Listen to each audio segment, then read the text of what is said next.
At family dinner, my mom raised her glass and said, "None of this would be possible without me."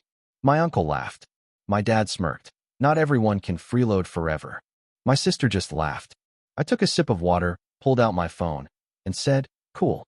Should have told the lawyer the rest of this property isn't even supposed to be here." Then the room went quiet.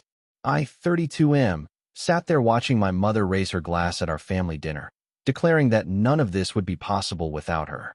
The irony burned in my throat worse than the cheap wine she was serving. My uncle laughed right on cue, and my dad smirked before delivering his favorite line about freeloading. My sister joined in with her usual giggle, completely oblivious to what was actually happening here. For 3 years, I had been quietly gathering evidence while they all treated me like the family disappointment. While they made jokes about my legal career going nowhere, I was actually building the case that would change everything. The property we were sitting on, the house where Mom held court every Sunday, the land that had been in our family for generations. None of it was legally theirs anymore. I took a slow sip of water and pulled out my phone. The room buzzed with their usual chatter about who was doing what wrong in their lives. I cleared my throat and said exactly what I had been rehearsing for months. The words about the lawyer and the property hit the room like a physical force. Suddenly, every conversation stopped. Every laugh died. Every smug expression melted into confusion. My mother's glass froze halfway to her lips. My father's smirk twisted into something that looked almost afraid. My uncle stopped mid-chuckle, and my sister's face went completely blank. The silence stretched until it became uncomfortable, then unbearable. Mom finally found her voice and asked what I was talking about. Her tone had shifted from celebration to interrogation in seconds. I explained that I had been working with a property lawyer for the past 18 months, tracing the legal history of our family land. What I found was fascinating, I told them. The property had been illegally subdivided decades ago by my grandfather, and the current boundaries were completely invalid. Dad leaned forward and demanded to know what that meant. His voice had lost all its earlier smugness. I explained that the house we were sitting in, along with most of the land they considered theirs, was actually part of a neighboring property that had been absorbed through fraudulent documentation. The real owners had died years ago, but their estate had finally been properly processed through probate court. My sister asked if this was some kind of joke. Her laugh sounded forced and desperate. I assured her it was not. The legal proceedings had already begun, and the current residents would need to vacate within 60 days. All improvements made to the illegally occupied land, including the house additions and the garden my mother was so proud of, would become property of the rightful owners. Uncle demanded to see the paperwork. I had brought copies, of course. I spread them across the dinner table, right over the plates my mother had so carefully arranged. The legal documents showed the original property lines, the fraudulent transfers, and the court order for eviction. Everything was official, stamped, and completely legitimate. Mom started asking rapid-fire questions about appeals and legal challenges. I explained that I had already explored every possible avenue during my research. The case was ironclad. Grandfather had knowingly falsified documents to claim land that never belonged to our family. The statute of limitations had protected him during his lifetime, but his death had triggered an automatic review of all disputed properties in the county. Dad accused me of betraying the family. He said I was destroying everyone out of spite. I reminded him of every family dinner where they had mocked my career, my choices, and my contributions to the household. I pointed out how they had treated me like a burden while I was actually the only one paying property taxes on land we did not even legally own. My sister started crying and asking where everyone would live. She had 3 kids and was between jobs again. I suggested she might want to start looking for rental properties immediately, since the housing market was particularly tight this season. My tone was helpful, but she clearly caught the underlying message. Uncle tried a different approach and asked if there was any way to buy the property from the rightful owners. I explained that the estate had already been sold to a development company that specialized in commercial real estate. They were planning to build a shopping complex on the entire area within the next 2 years. The timeline was aggressive, but they had the funding and permits already in place. Mom set down her glass and asked me directly why I had done this. She wanted to know why I had destroyed our family home instead of finding a way to protect it. I told her about the 3 years of research, the legal fees I had paid from my own savings, and the countless hours I had spent trying to find a legitimate way to secure our claim to the property. I explained that I had initially hoped to resolve the situation quietly, maybe through adverse possession claims or by negotiating with the original estate. But every legal avenue required the family to acknowledge the fraudulent nature of our ownership, which would have implicated everyone in ongoing criminal activity. The statute of limitations protected us from prosecution, but only if we voluntarily surrendered the property. Dad asked why I had not discussed this with the family before involving lawyers. I reminded him of every time I had tried to bring up legal concerns about the property and been told to stop being paranoid. I mentioned how they had laughed when I suggested we should get proper title insurance, and how they had called me wasteful for wanting to hire a surveyor to confirm our boundaries. The room fell silent again as everyone processed what I was telling them. I continued explaining that I had actually given them multiple opportunities to address these issues voluntarily. 3 years ago, I had started asking questions about the original property documents. 2 years ago, I had suggested we consult with a real estate attorney about boundary disputes with the neighbors. 1 year ago, I had directly asked if anyone knew why our property taxes seemed inconsistent with our actual land size. My sister accused me of being vindictive and planning this revenge for years. I corrected her timeline and explained that revenge had never been the goal. Protecting myself legally had been the priority. When the development company first approached the neighboring estate about purchasing land for their shopping complex, they had discovered the boundary discrepancies through their standard due diligence process. I told them about the phone call I had received from the estate's legal team 6 months ago. They had given me the option to cooperate with their investigation in exchange for immunity from any fraud charges, or to be named as a co-defendant in their civil suit against our family. The choice had been obvious, even though it meant betraying the family's illegal arrangement. Uncle asked if I was getting paid by the development company for my cooperation. I assured him that my only compensation was legal protection and a 60-day timeline instead of immediate eviction. The estate's lawyers had originally wanted everyone out within 30 days, but I had negotiated for additional time in exchange for my complete cooperation with their investigation. Mom started talking about fighting this in court and hiring our own lawyers. I explained that I had already consulted with 3 different attorneys about potential defenses, using my own money and legal connections. Every lawyer had reached the same conclusion. Our case was legally hopeless and financially ruinous. Fighting the eviction would cost tens of thousands in legal fees and would ultimately end with the same result, plus potential criminal charges for fraud. Dad demanded to know how long I had been planning to destroy the family. I corrected his assumption and explained that I had been planning to save the family for years. Every legal strategy one had researched was designed to find a way for us to keep the property legitimately. The fraud had been discovered by outside parties, not created by my investigation.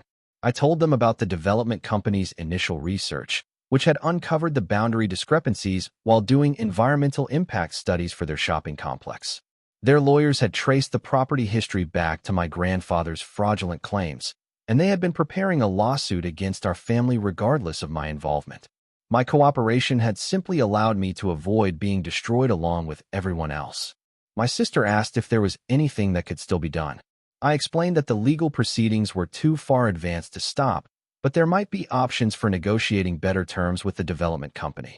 They had expressed interest in hiring local contractors for the construction project, and they might be willing to provide relocation assistance for families who cooperated fully with the transition. Uncle wanted to know what this meant for everyone's financial situation. I broke down the reality as clearly as possible. The house and all improvements would be lost, but there would be no mortgage debt since the property had been owned outright through fraud. Everyone would need to find new housing immediately, but they would not be responsible for any construction debt or property development costs. Mom asked about the family heirlooms and personal property inside the house. I assured her that all personal belongings could be removed during the 60-day transition period. The development company only claimed ownership of the land and permanent structures, not furniture or personal items. However, anything left behind after the deadline would become property of the new owners. Dad accused me of enjoying this situation and getting satisfaction from everyone's shock. I told him honestly that watching my family's world collapse was not enjoyable, but watching them finally understand the consequences of their actions was somewhat satisfying. For years, They had treated me like I was stupid or paranoid for asking questions about our legal situation. Now they were learning that my concerns had been completely justified. I explained that I had tried to protect them by handling this situation quietly, but their constant dismissal of my warnings had made cooperation impossible. If they had listened to my concerns 3 years ago, we might have found a legal solution that protected everyone. Instead, they had chosen to remain willfully ignorant while I did all the research and legal work alone. My sister asked what I was planning to do for housing after the eviction. I told her that I had been preparing for this outcome for months and had already secured a rental apartment across town. My legal career was actually going quite well, despite their constant jokes, and I could afford my own place without any assistance from the family. Uncle wondered aloud if I would help anyone else find housing or provide financial assistance during the transition. I explained that I had used most of my savings on legal fees and research costs over the past 2 years. However, I was willing to provide references and help with rental applications for anyone who asked respectfully and acknowledged that I had been trying to protect them all along. The dinner ended with everyone sitting in stunned silence around the table covered with legal documents. Mom asked if I would stay to help clean up, and I told her that I thought it was more important for everyone to start making phone calls about temporary housing arrangements. The 60-day timeline would pass quickly, especially during peak moving season. I gathered up my paperwork and explained that I would be available for questions about the legal proceedings, but I would not be attending any more family dinners at this location. The development company had requested that all family members limit their time on the property to essential activities only, to avoid any complications with the transition process. As I walked to my car, I could hear the family starting to argue with each other through the dining room windows. Dad was blaming Mom for never questioning the property ownership. Mom was blaming Uncle for encouraging grandfather's questionable business practices. My sister was crying and asking why nobody had ever explained any of this to her. Update 1. 3 weeks after the dinner revelation, the family dynamics had shifted completely. My phone had been ringing constantly with calls from relatives I had not heard from in years, all wanting to know more details about the legal situation. Some were angry and accused me of betraying the family legacy. Others were grateful that I had prevented them from being named in criminal fraud charges. Mom had hired her own attorney despite my warnings about the costs and hopelessness of fighting the case.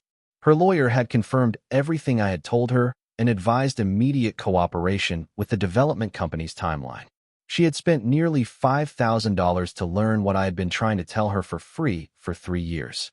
Dad had moved in with Uncle temporarily, and they spent most of their time complaining about how I had destroyed the family instead of working on their housing situation. Both of them seemed to believe that if they could find the right lawyer or the right legal argument, they could somehow reverse the eviction and keep the property. My sister had been more practical and had started looking for rental properties immediately. She had asked me for help with her rental applications, and I had provided honest references that focused on her positive qualities while acknowledging the temporary nature of her current housing situation. We had started talking regularly for the first time in years. The development company had been surprisingly accommodating about the transition timeline.